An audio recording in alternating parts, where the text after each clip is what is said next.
play Saturday? Say what? Is Matty playing Saturday?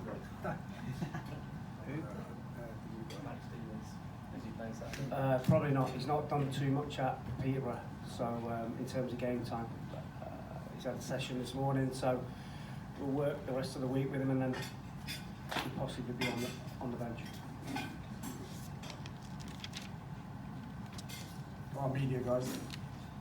Mark, how much tougher do you expect standard in League Two to be this season with the teams who've come up and have come down? I think it's a tough league this year. I think personally, me looking at the league, I think there's probably 16 teams that could all realistically get in the top 7. Whereas last year I don't think it was half that number. So big teams that have come up and some big teams that have come down. So it makes it a really interesting league. You know, you get teams like Plymouth Argyle, Salford, Bradford City, Walsall, Scunthorpe, some big teams in the league. So we're under no illusions that it is going to be difficult, but it's a challenge that we're looking to embrace, definitely. And presumably to finish in the playoffs again, you've got to be better this year. Yeah, that's the aim. We've always got to try and be better every year, but to strive to be better. There's no guarantees, good or bad. So, but we're certainly going to try and improve on last season. We were at the end of the season, I think we were 6 points short. And over the season, you can look at games where we lost those points, and we're going to try and solve that and see if we can get a bigger points total come the end. Do you think you can be better for the experience? Because each year that you've been here, Forest Green have stepped on from where they've been the previous season. I think we can be better, yeah. I think we've recruited pretty well. I think we've had a lot of energy to the squad, a lot of vibrancy, some real talent. It's just like always, we're hoping that we've done enough work for them to all gel come Saturday, but I'm sure they'll be fine. And now that she's been here a few weeks, has Hannah been banging on your door, telling you who should be getting a look from the youth team setup? No, I just think it's important that we have an academy that want to work with the first team. It's no secret that I've asked for that for the last 3 years, and it's important that we have that synergy throughout the club and that we look as though we're going to produce 1 or 2 players, however many it is, that have a realistic chance of playing in the first team, and that is the aim of the academy. And I'm sure with the enthusiasm that Hannah's shown and the organisation, that we'll start to get.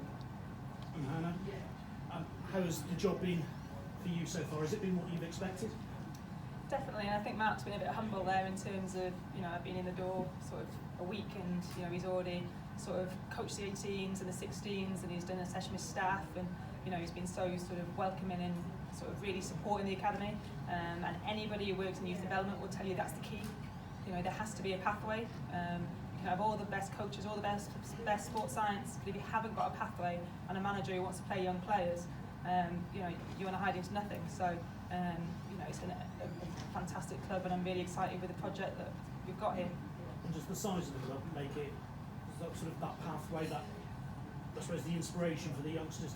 Does that make it sort of feel that little bit closer and sort of that they can reach it? Definitely, but again, I still think it goes down to the manager who wants to play the players. I think there's plenty of small clubs up and down the country that don't play young players. There's this.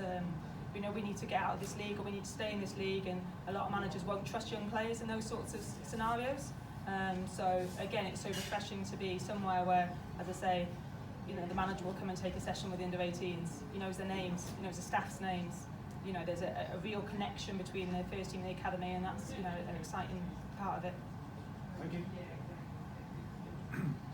How is Carl Winchester for Saturday? It was quite an innocuous incident, really. It was.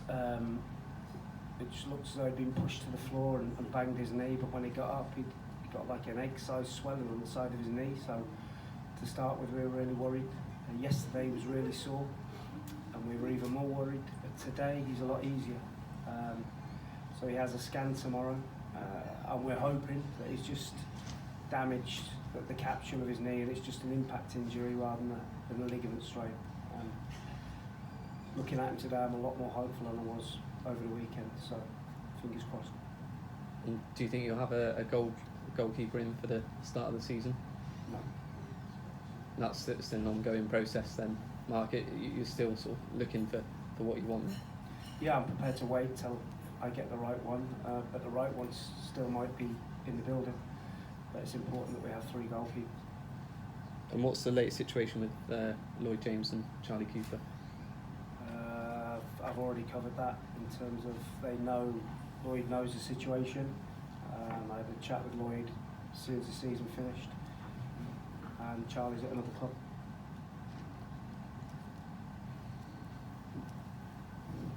Question from social media. Dale, could you tell us a bit more about the Sea Shepherd collaboration? When can I buy a shirt? Nice timing, because Matt over here has got a shirt to show you all.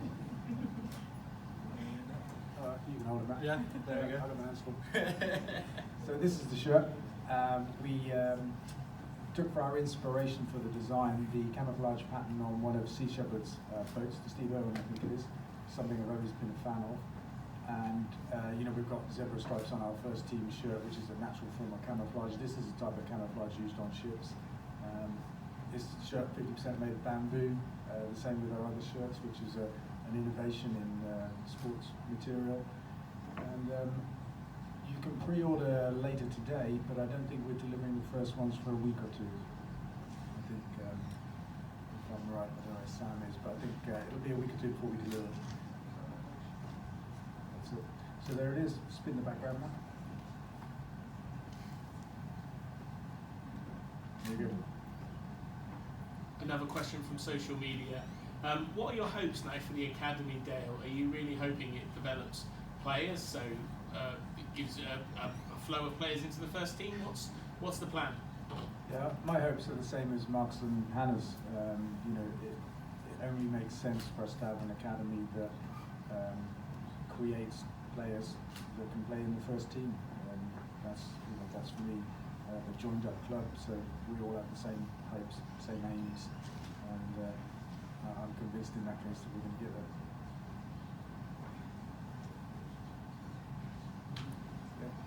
there. Dale, after all these years, can you remember back to when you first walked in here and you're sat here again for another season? How do you feel it?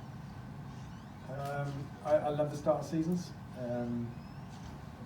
It's great fun. It all begins again. We've got some new players and some other new things about the place. But I'm just really looking forward to the start of football because we've been a couple of months without it, and I miss that. And it's a great time of year. Do you think you would think that when you first walked in here, you're missing football? No, I was more of a kind of part-time football fan then. I followed England, so that was a kind of part-time occupation. It wasn't like a season-long thing. Football's like just become a big part of my life. We joke about it every now and then in my family. We say, what did we used to do on a Saturday? We don't know. But we know what we do now. Mark, what's the best time of year for you out of the whole year? Is it pre-season, season, end of season? When's for you personally, not for the football club, but you? Pre-season, really, because not that many people really hate you because well, I thought that until Saturday. Because in terms of the players, you've not really picked a team, so they don't hate you because you've not left them out of the team. And the fans don't hate you because it doesn't really matter if you lose a game too much. So that's the best time. There's no pressure, so I can coach the team and the players without too much pressure of having to win games. And that's bliss. A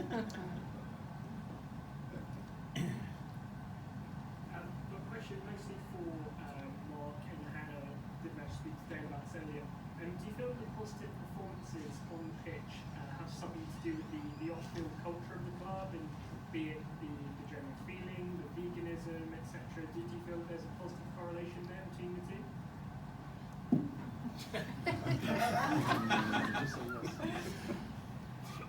From my perspective, it's about education, because obviously we're working with younger players.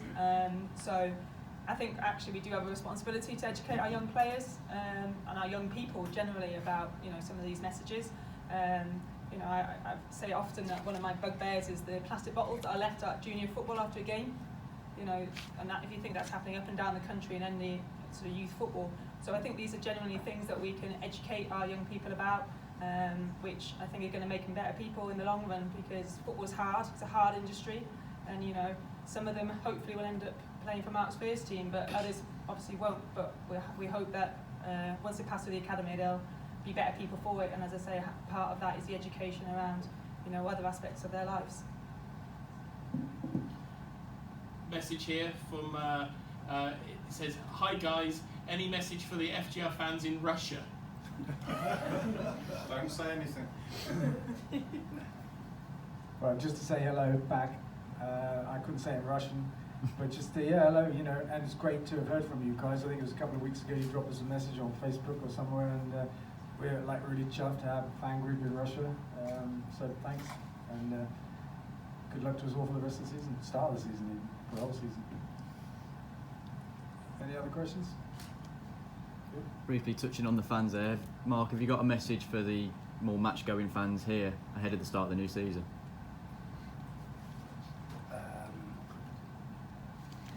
I think listen, majority of our fans really enjoy coming to watch us play. I think they really do. I think they are on board in terms of what we try and achieve. So I think they're fully expecting another good season, like we all are. As always, because of the way we play, it's important at times they're patient, and they're really getting there with it now, the majority of them. So yeah, just that they showed us great support last year, home and away. We had increasing numbers of away support last year, some really big followings, and that's so much appreciated when we go away from home. Because it is a lot more difficult away from home. And like I've said before, no matter what you do, no matter what club you are, you'd always get a minority of people that you can never please, and that will never change at every club in the country. Thank you. Yeah, I'll add to that. I'd just say life is like that. You just can't please everybody. We all know that. Doesn't matter what you're trying to do. Football's no different. Another question?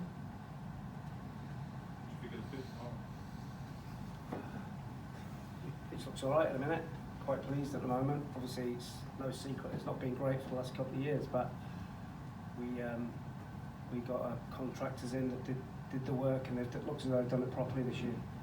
And hopefully now Adam can maintain it, and it's going to continue to grow for 3 months. So it's really important for us the way we play. That the pitch is key. So we tried to look after it. We've had 1 game on it pre-season to give it as much chance as we can to develop. So I'm pleased with it at the moment.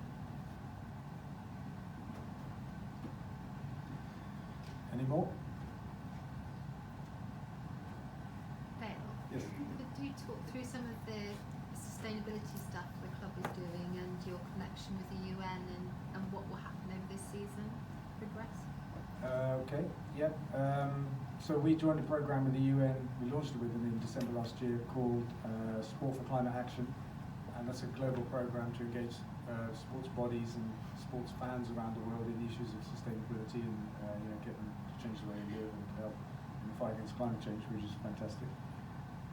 And this year, our newest initiative on that front would be the carbon offsetting of all match day travel. We're doing that for home and away fans, and we're building it into the ticket. So it's not an option, it's not an extra cost or something anybody has to do. We'll carbon neutralise everybody's travel to the club, home and away fans. So yeah, that's it really. There'll be more stuff with the UN later this year. There's a conference in September. Some stuff with UEFA. We're actually getting to have quite a bit of influence, which is impressive. Any more questions? Awesome.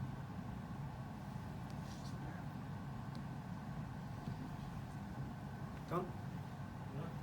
Yeah. Right, we'll wrap it up. Thanks everybody.